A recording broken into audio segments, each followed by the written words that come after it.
paso los mismos trabajos que pasa todo el mundo, tengo los mismos problemas que tiene todo el mundo, pero tengo esa habilidad de no derrumbar mi barrio. Fui a hacer las pruebas de LISA, no precisamente en canto, las hice en teatro, no aprobé, lógicamente, pero bueno, estudié letras, que es una carrera que está muy relacionada con el arte en sentido general. Sigue gustándome mucho la música, ya lo hago, en algún momento incluso llegué a cantar en algún centro nocturno también, sí, porque en otros momentos lo he comentado y no sé si a ti en algún momento también te lo había dicho, que la fonética es la cenicienta de los estudios lingüísticos.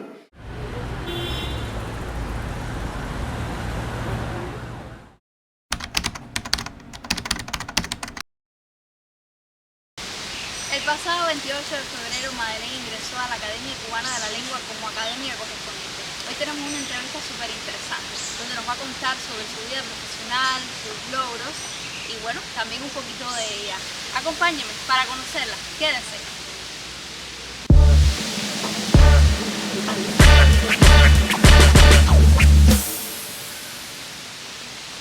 Muchísimas gracias por acceder a esta entrevista.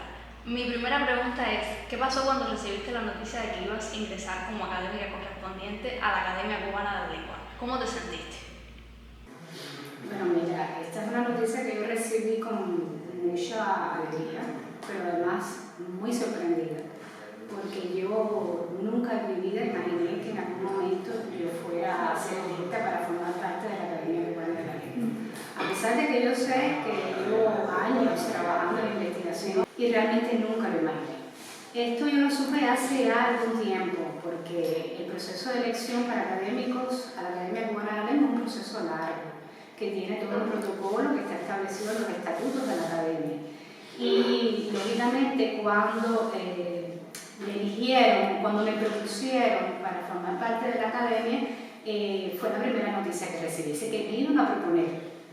Ese proceso lleva a que un académico respaldado por otros dos académicos te propongan al pleno de la Academia. Eso no significa que te vayan a elegir.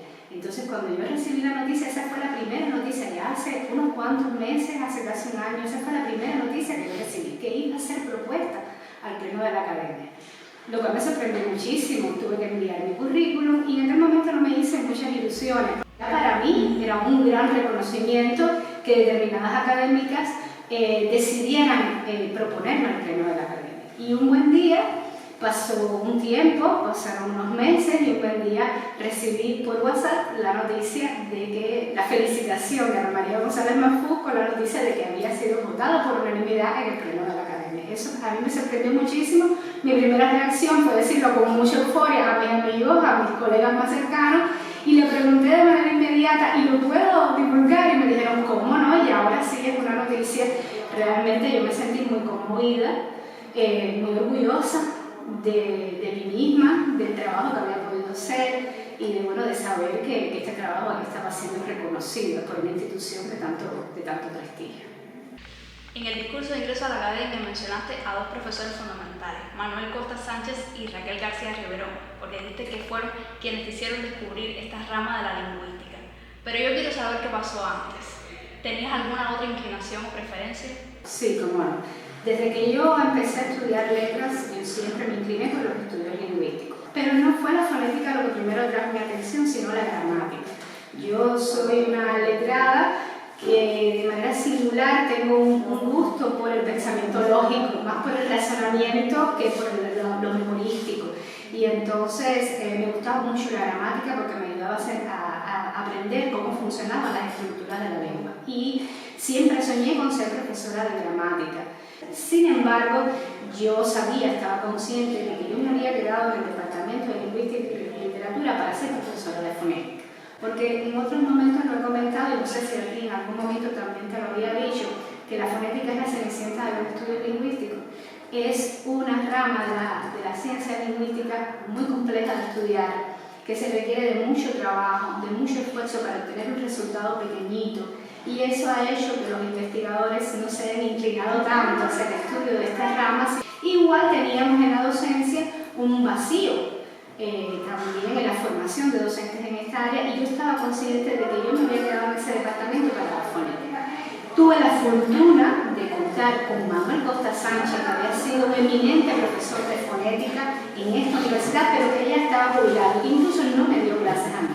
Pero cuando él supo que yo había aceptado ser profesora de fonética, enseguida aceptó adiestrarme, aún estando jubilado y sin estar contratado en la universidad.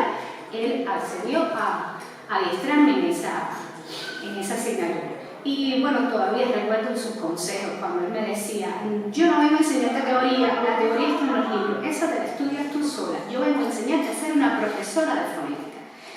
Él fue el primero que se dio cuenta de que yo tenía aptitudes especiales para eso, porque eso es otra cosa. Para tú enseñar fonética tienes que tener ciertas aptitudes que no las tiene todo el mundo. Como un buen oído musical, un oído refinado que te permita percibir pequeñas sutilezas en la articulación de los sonidos que el oído medio de un hablante no percibe.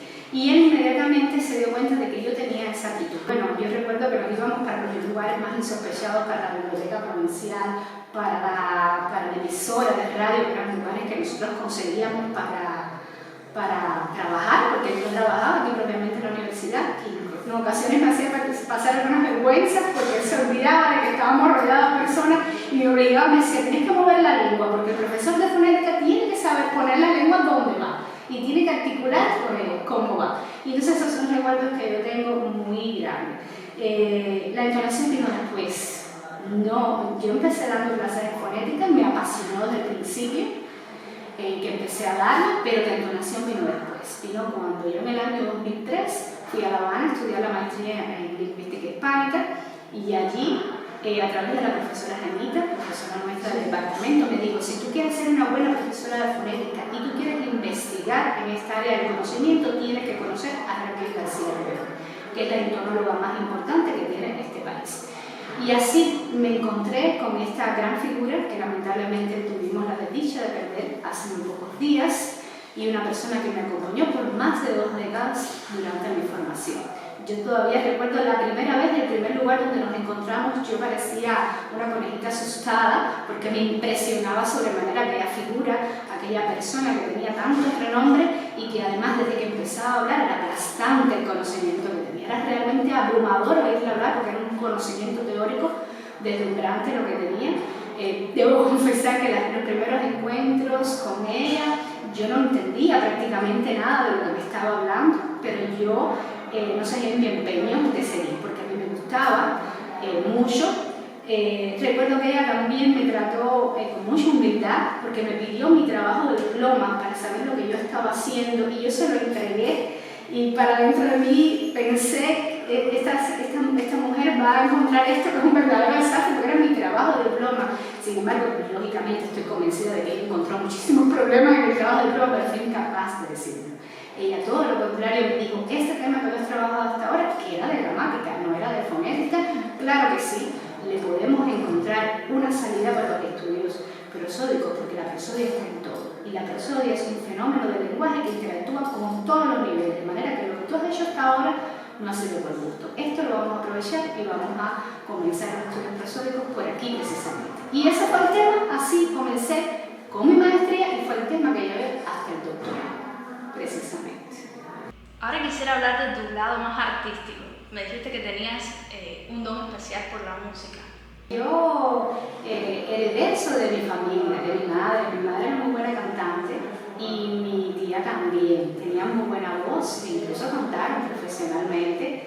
Yo nunca lo he hecho, pero sí desde muy pequeña me di cuenta de que tenía esa habilidad. Me gustaba mucho cantar, me gustaba mucho bailar, el teatro también, el mundo del espectáculo en sentido general siempre me atrajo mucho, y desde muy pequeña en la escuela siempre estaba organizando este tipo de eventos. Siempre estudié coro, fui solista en algún momento, también estuve en grupos danzarios, pero lo que más me hizo fue cantar. Canté mucho, canté como aficionada, lógicamente, incluso aquí ya en la universidad, en los festivales de aficionados también canté. Hice también algunos espacios como presentadora. Sí, en sentido general, las artes escénicas siempre me atrajeron mucho, pero sí, realmente me di cuenta de que afinaba muy bien y que tenía muy buen oído musical. Sin embargo, creo que en algún momento te lo dije, que era una especie de artista frustrada, Contradictoriamente tengo mucho miedo escénico y eso no lo puede tener un buen artista. Es decir,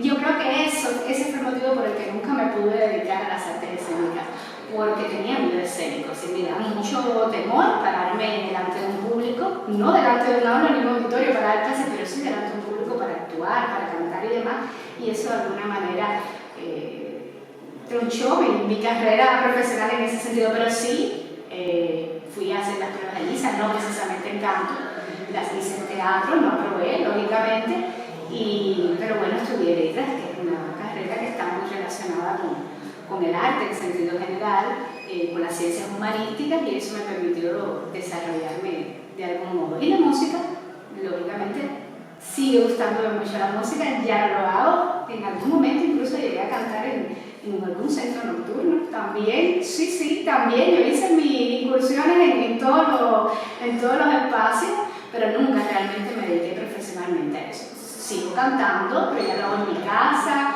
con mi hija, con mis sobrinas, en karaoke, ya en espacios más íntimos con amigos, pero sigo cantando y me sigue gustando mucho la música, tanto para cantar como para escuchar música, como para bailar.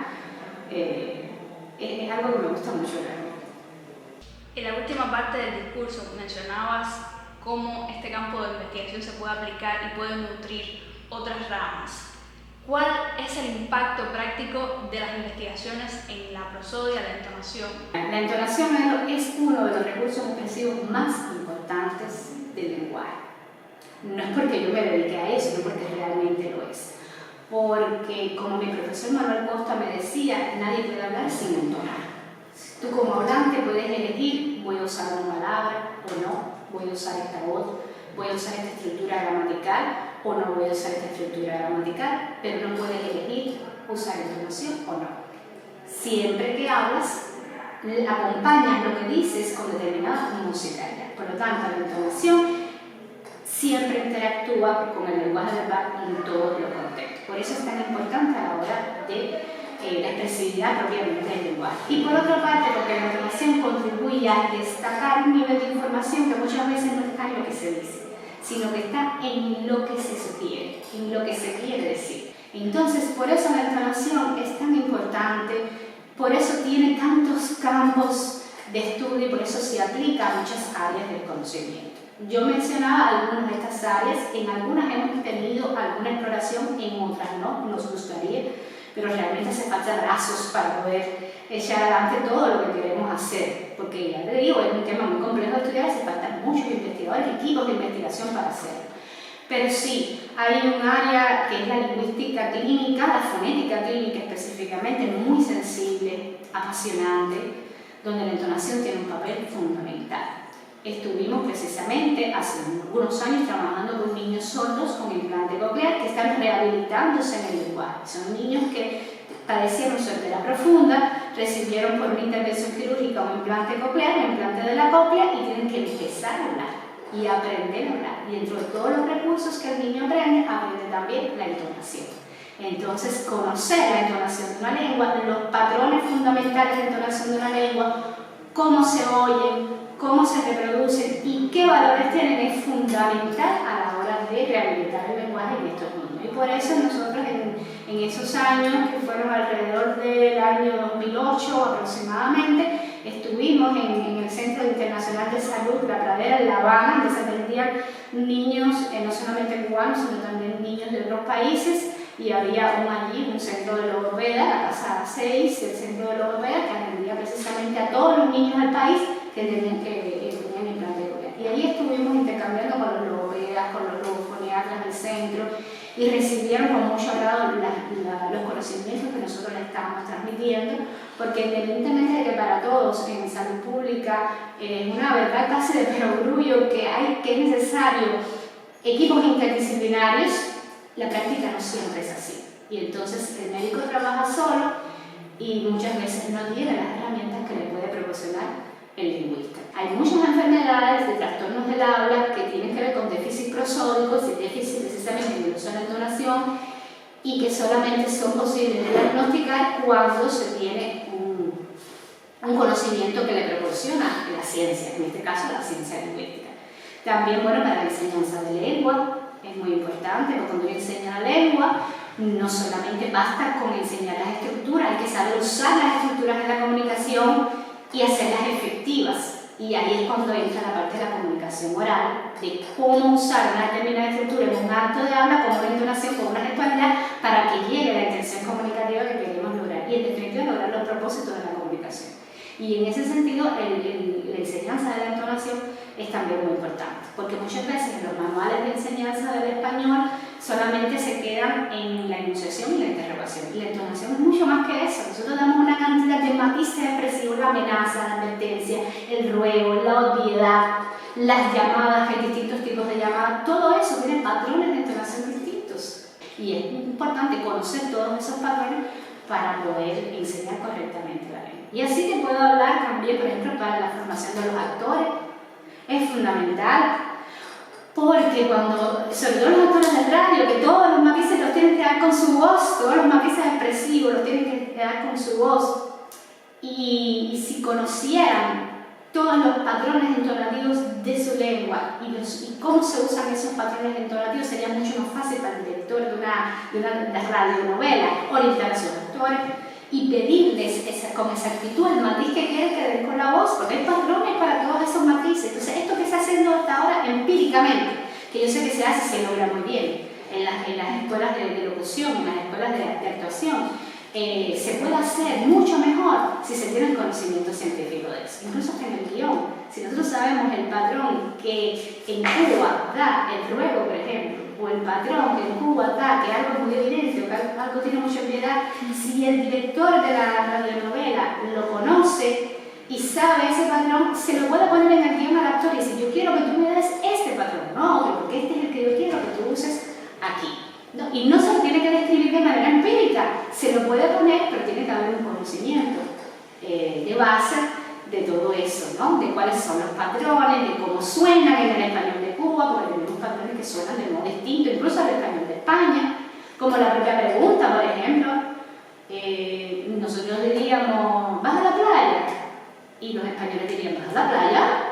Es decir, suena distinto. Incluso en la misma variedad cubana hay diferencias entre la zona centro-occidental y la zona oriental. Y en todas esas diferencias hay que conocerlas cuando uno está trabajando precisamente con la voz y quiere transmitir todo eso con la voz, porque en los programas de radio, en las radionovelas, a veces también hay personajes que pertenecen a una zona geográfica muy específica y tú tienes que marcar el idiolecto de ese personaje también, no solamente cómo usan las palabras o cómo pronuncian los sonidos, sino también cómo es su entonación para que realmente suene como un oriental, o que suene como un mexicano, o que suene como un argentino, y no sea un cubano siendo un personaje argentino. Esas cosas hay que conocerlas, y yo creo que todavía se desconoce mucho de todo lo que se ha avanzado en los estudios de entonación en Cuba y todavía se no ha podido llegar a las cátedras. Ya te digo, es un campo de aplicación amplísimo en el que quisiéramos hacer muchísimo. Yo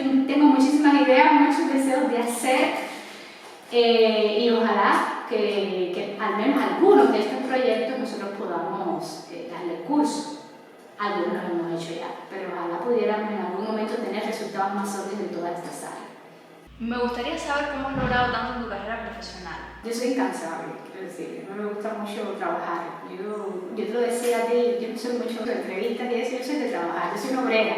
Me gusta mucho trabajar y soy incansable, no me paro. También porque soy muy disciplinada, muy metódica, tengo un tiempo para cada cosa. No significa que esté todo el tiempo trabajando, yo no trabajo todo el tiempo. Además, creo firmemente que el éxito de la vida profesional es no trabajar todo el tiempo. Es alternar el trabajo con otras cosas, es ese equilibrio entre la atención y la distensión que hace falta. Entonces, lo que a mí me mantiene así tan activa y con tanto deseo es precisamente porque yo digo: hasta aquí trabajé y lo que voy a hacer ahora es otra cosa, y hago muchas cosas porque siempre estoy haciendo, no me paro. Soy una persona de siempre estar haciendo algo, no me gusta detenida, hacer algo útil, no resisto perder el tiempo, soy una amiga de perder el tiempo, pero cosas que vayan de alguna manera equilibrando el trabajo intelectual, porque llega un momento en que uno realmente se carga demasiado y necesitas la distensión, hacer otra cosa, hacer ejercicio físico, escuchar música, bailar, cantar, otras cosas, compartir con los amigos para amanecer después con las pilas cargadas y de nuevo al trabajo. Y entonces eso es lo que a mí me mantiene todo el tiempo así, con muchos deseos de hacer, además porque me gusta mucho lo que hago y no sé si soy un pensamiento muy positivo. Realmente yo soy una persona muy optimista, no me derroto con facilidad, paso los mismos trabajos que pasa todo el mundo, tengo los mismos problemas que tiene todo el mundo, pero tengo esa habilidad de no derrumbarme y de siempre pensar que se puede. ¿Cómo ves el futuro de este campo de investigación y qué cosas te gustaría que cambiaran? Bueno, me gustaría que continúe la pasión que hasta ahora le hemos puesto, el interés de los investigadores que nos dedicamos a esta línea. Me gustaría que este mismo interés se irradiara hacia otras universidades del país, que lográramos consolidar un grupo de investigación nacional que hasta ahora no tenemos y que es muy importante, porque a la hora de hacer investigaciones que abarquen no solamente la región central, sino todo el país, hay que involucrar a grupos de investigadores más amplios, porque es muy difícil moverse hacia todas las provincias. De hecho, cuando hicimos el Atlas Lingüístico de Cuba, nosotros tuvimos que explorar y aplicar encuestas en 14 puntos poblados de toda la isla, desde el occidente hasta el oriente. Y eso fue realmente muy complejo de hacer. No teníamos prácticamente presupuesto para hacerlo. Muchas veces tuvimos que pagar de nuestro bolsillo esos viajes, pero no queríamos que pasar el Atlas Lingüístico de Cuba sin que hubiera una mención de la variedad dialectal de la entonación de Cuba. Y entonces decidimos hacer este proyecto, pero fue realmente muy difícil porque moverse hacia todos esos 14 puntos poblados fue un reto muy grande. Usamos mucho a los estudiantes que aparecen reconocidos en el Atlas Lingüístico de Cuba como colaboradores de la investigación. Ellos se sorprendían cuando vieron sus nombres en la publicación, pero yo les decía, ¿cómo no? Si ustedes colaboraron, las encuestas que se aplicaron en las distintas provincias las hicieron ustedes, ¿cómo no los vamos a mencionar como colaboradores del Atlas?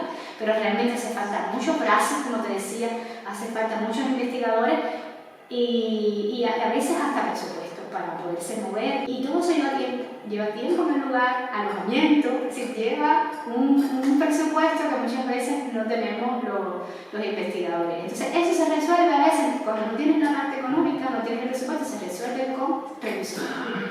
Teniendo recursos humanos en todas partes del país, interesados y trabajando por un mismo proyecto, se puede resolver el problema de la escasez de presupuesto. Eso también es algo que yo quisiera que cambiara, que hubiera un interés nacional. Y me gustaría ya, con un sentido más utópico, que en algún momento contáramos con todas las herramientas tecnológicas que hacen falta para tener investigación, hacer investigaciones de este tipo, que tengamos un buen laboratorio, con computadoras, con equipos de grabación de calidad. Te digo, es un trabajo muy fuerte en ese sentido, y cuando tú tienes muchas personas, tienes una tecnología en el mundo entero, hay en algunas universidades de puntería, laboratorios de fonética con equipos de investigación muy numerosos y cada uno se especializa en algo pequeño. Si tú haces esto, tú haces lo otro, y entonces el trabajo es mucho más cómodo y se obtienen resultados de manera más rápida. Y entonces es cuando tú ves que hay determinados centros de investigación que publican mucho y dices, ¿cómo pueden publicar tanto? ¿Por qué sacan un artículo? A veces 2 artículos en el año. Yo no puedo sacar 2 artículos en el año porque necesito mucho tiempo para tener resultados, para poder redactar un artículo. Primero hay que investigar, hay que tener resultados y después empezar a redactar el artículo. Entonces, todas esas cosas me gustaría, el sueño, como que algún día las podamos tener, aunque a pesar de todo eso, creo que el empeño que nosotros le ponemos, el amor que le ponemos a la ciencia es lo que nos hace avanzar a pesar de todas esas dificultades. Muchísimas gracias nuevamente por acceder a esta entrevista. No, muchísimas gracias a ustedes. Para mí es un placer hablar de todo eso. Bueno, ustedes se lo podrán imaginar, que no es nada difícil para mí. Yo pudiera estar hablando horas y horas de esto, porque es lo que llevo muchos años haciendo, y además me gusta tanto hacerlo, que es realmente muy placentero compartirlo con otras personas y sentir que hay personas que